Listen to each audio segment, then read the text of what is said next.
And I can see where things are broken. And in the invention world, I create things. Like, I'll give you an example. When you go to an airport and you don't use a boarding pass anymore and you do it on your phone, that's me. When you go through a toll booth and you don't throw change anymore, you just got the repeater in your card, it can link to your credit card, it knows who you are, those are all my patents. I just understand how things work, how to make them simpler, and understand patents is the ability to see the future where everything's headed, because you got to be way ahead of the curve. You have to have foresight. And those are my gifts. And I can understand where it's headed, what do we need to do, what needs to be created, and how can we solve this. And that's what happened. I was doing medical work. I was working in the nano field to see cancer and to see disease states and to be able to treat even common colds before they become a problem. It's like we were talking, a woman doesn't need to feel her breasts and all of a sudden find the pea of cancer, right? The size of a pea. That's when it's technically too late. You want to find it when it's a fraction the size of the grain of sand. But we don't have technology to do it. And then when it comes to medicine, it's about money. It's not about curing. Right. We were talking I have a lot of patents on what's called lateral flow chromatology. You know it as the birth test you wee on to see if you get the blue line. It's called lateral flow chromatography. You can tell every disease state in the world by urine. Oh. Prostate cancer, you name it, by urine. And the cost of the test to produce an average test, 2 cents. Wow.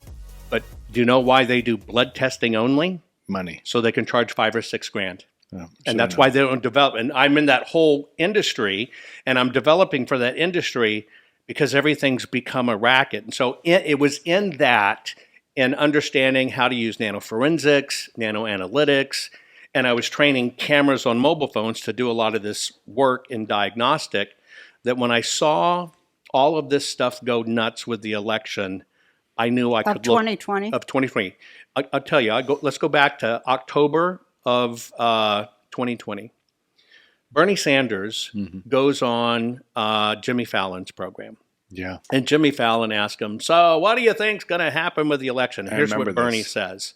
And he says it real quick. Well, we don't know what's going to happen, but Trump is going to be winning. It's going to be big. He's going to claim he won. But then you're going to go to bed at 10 o'clock.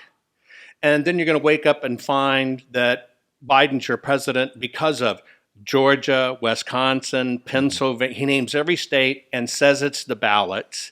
And it's the mail-in ballots that did it, because it took them forever to count, which I can show you was a total joke. Of course. And then he says Trump's not going to leave office. Right. Now, that was a week before the election. Now, I never saw Bernie with the On War work on the Psychic Friends Network. Did you? How the hell did you know that? Down to the time they would stop counting to the exact states. Yeah. And it's because there's all messaging and they all know, and they knew it was going to be mail-in ballots. November 3rd, and it's been said that we won't know the results until days later. When do you think we'll know the results? All right. Jimmy, you raise an important point, and I hope the American people understand it, because this is something I worry about. My view is every vote must be counted. For reasons which I don't have the time to get into tonight, you're going to have a situation, I suspect, in states like Pennsylvania, Michigan, Wisconsin, other states, where they are going to be receiving huge amounts of mail-in ballots. And unlike states like Florida or Vermont, they're not being able, for bad reasons, to begin processing those ballots until, I don't know, election day, or maybe when the polls close. That means you're going to have states dealing with perhaps millions of mail-in ballots. Here is my worry. What polls show and what studies have shown is that for whatever reason, Democrats are more likely to use mail-in ballots. Republicans are more likely to walk into polling booths on election day. It is likely that the first votes that will be counted will be those people who came in on election day, which will be Republican. And here is the fear, and I hope everybody hears that. It could well be, and I don't know what's going to happen, nobody does, but it could well be that at 10 o'clock on election night, Trump is winning in Michigan, he's winning in Pennsylvania, he's winning in Wisconsin, and he gets on the television, he says, "Thank you, Americans, for re-electing me. It's all over. Have a good day." But then the next day and the day following, all of those mail-in ballots start getting counted, and it turns out that Biden has won those states. At which point Trump says, see, I told you the whole thing was fraudulent. I told you those mail-in ballots were crooked, and we're not going to leave office. So that is a worry that I and a lot of people have. So the results, we don't know what's happened. Maybe the results will be on election day. When you were talking about consent earlier with evil, we talk about this all the time. There is, and not to go too far off, but a satanic consent thing where, what's it called, Ma, where they throw it out there, and if you don't reject it, it's consent. Well, they have to tell you what they're going to do. It's a tenet of the satanic religion. Yeah. Do you know what that's called? Did Politics. you know about this? Yeah, no shit. But it's a real thing. So anyway, Yes. to what you said earlier, that's interesting that he did it a week before and no one said There's even more he nailed it. He nailed Yeah. the states, said it would be the ballots, said at 10 o'clock you're going to go to bed because they're not going to be counting. How would he know? Right, they never and stopped it's to count because before. it's all agreed. Right. But they, on that side that are trying to take us over, they must state it. Right. Yeah. When Biden said we put together the largest fraud voter network, fraud. Yeah. he wasn't misspeaking. No, he wasn't. He was telling the truth. That's why they hate him, because he lets it leak out. I said, he's Right. such a bad liar. Right. He doesn't even give a Right. shit. He goes, yeah, I'm starting a war with Russia. What the hell are you going to do about it? Right. They call it directly like it is, Mm-hmm. and we have been taught not to pay attention to Right. their words, like the use of our democracy. Democracy is going to go. Well, we're a constitutional republic. Right. And Right. democracy is rule of the mob. That's right. And that's their constituents in the street. right. They're burning all the shit That's down. right. Everything's about words. That's why there's white supremacy now. Everything is about. Well, I'll give you an example.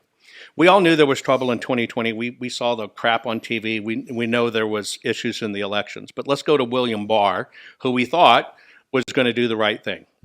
No, we Now knew. you heard Barr on television say, we looked into it. We put investigators, I'm paraphrasing, into it, and we took a He look at worked it. for Bush. And yes, he did.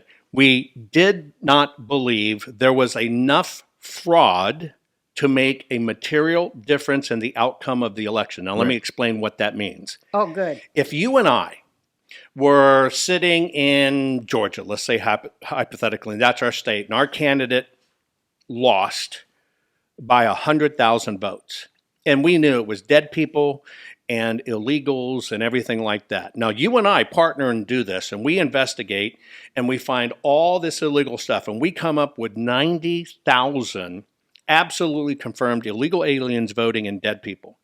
And now we go over to the Attorney General, Secretary of State. Can I just tell you what my younger son said? Sure. He said, God, if all these dead people are voting Mom, don't you think they'd be pro-choice? Or pro-life. They'd Very be true. voting Republican, not Democrat. They'd be voting Republican. You're Pro-li- right. They'd be pro-life. pro-life. They want to live again. So think about this. So you and I find 90,000. Now here's the deal. Ready? We judge every one of these rat bastards by our standards. That's right. And so what They you don't do, have our standards. they do not. So here's what happens. We walk into a Secretary of State or an AG, and we said we found 90,000 illegals voting and dead people. Now, we know our candidate lost by 100,000. We think logically they'll go, holy smoke, we can't have cheating in the elections. Let's fix this. Right. No. That's Not what we enough. would do. Right. Here's the rules on the books. Wow. It is required for you, without their help, to be able to prove your case, how it determined the outcome of the election, and have enough. So if you and I walked in with 110,000, they're going to try to knock off 10,000 as not valid to get us back under that 100. Why? Not enough. Because it's not enough to make a material difference to the outcome of the election. And that's exactly how the law is written. Snaky as fuck. Yeah, you better believe it. Hey, y'all, you need to follow my new page here, youtube.com/@Roseanne Barr Clips.